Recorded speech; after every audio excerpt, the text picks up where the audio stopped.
Blessings be upon you. And government's distinguished delegates, ladies and gentlemen. It's an honor and privilege to deliver the national statement of my country, Somalia, at this council, at this crucial COP27 in Egypt. I thank Egypt and President Abdel Fattah el-Sisi, as well as all other international partners for bringing us together in this,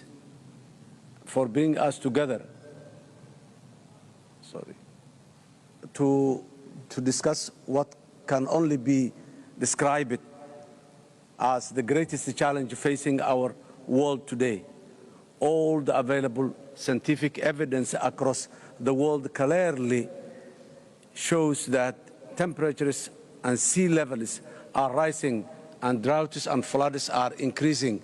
Food security is weak and climate-induced conflict over resources like water and livestock pasture are common, especially in sub-Saharan Africa, which is dealing with one of the worst droughts in the modern history. The presence of so many leaders in this meeting today gives me a confidence that not only is the issue of climate change being taken seriously internationally, but that during COP27, genuine plans and strategies will be negotiated, agreed, and implemented quickly to ensure we mitigate and adapt to its costly destructive effects across the world. In 2022, over 800 million people, majority of them from Africa, are food insecure. In Somalia, over 7 million people cannot meet their basic food needs and require urgent humanitarian assistance.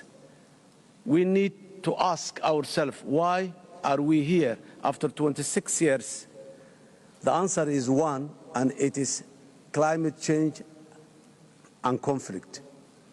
What's evident is that there is no equity or fairness in global climate burden sharing, because the nations who produce the least green gases emissions, like Somalia, pay the highest price twice.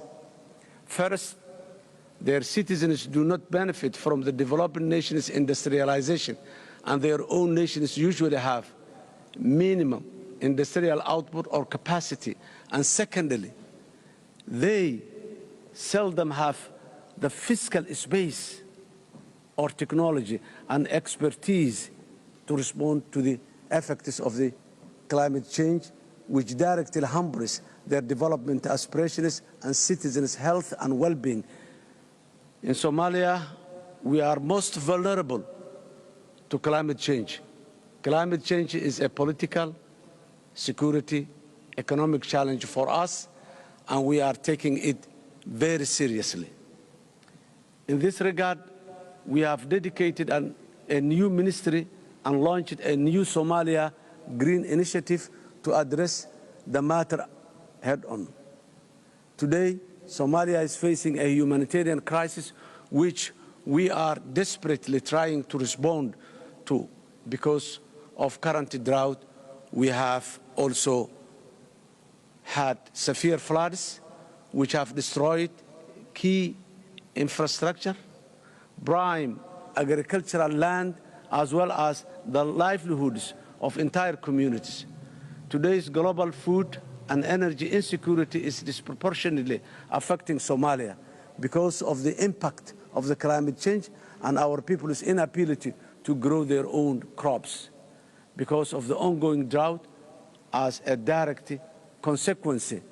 Urbanization and all its environmental impact are also on the rise. This is not sustainable and acceptable.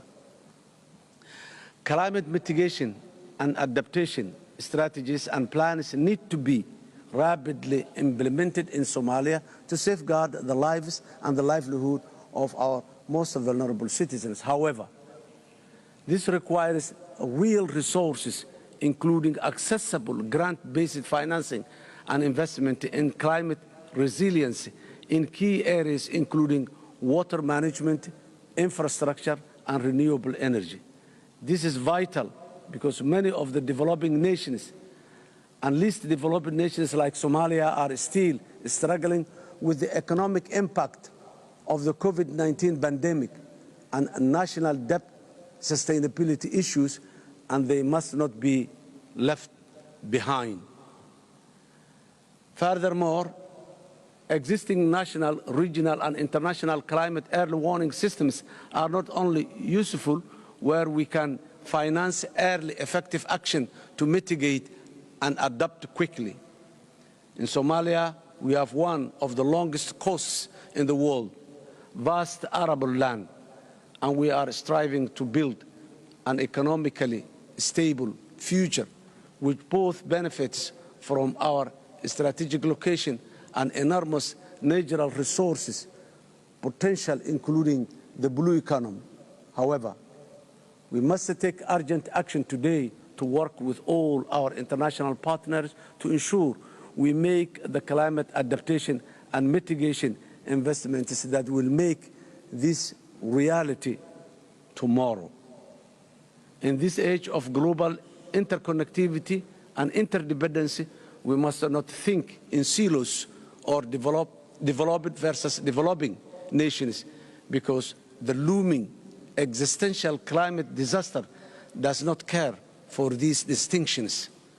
Climate change is complex, and it's not going to magically disappear. In this regard, we must respond to this single greatest challenge to the humanity today, together, and on the firm basis of solidarity, multilateralism, international cooperation is the only way out. ka farxi ehelkaaga asxaabtaada iyo qaraabadaada oo la soo deg abka dahabshiil si aad si fudud lacag ugu dirto. marka aad la soo degto applicationka dahabshiil ee aad lacag ka dirayso, isticmaal koodka khidmad la'aanta ee free oo kuu sahlaya in 3 jeer ee ugu horreeya ee aad lacag dirayso aan wax khidmad ah lagaa qaadin. dahabshiil, hawl fudaydiyahaaga maaliyadeed.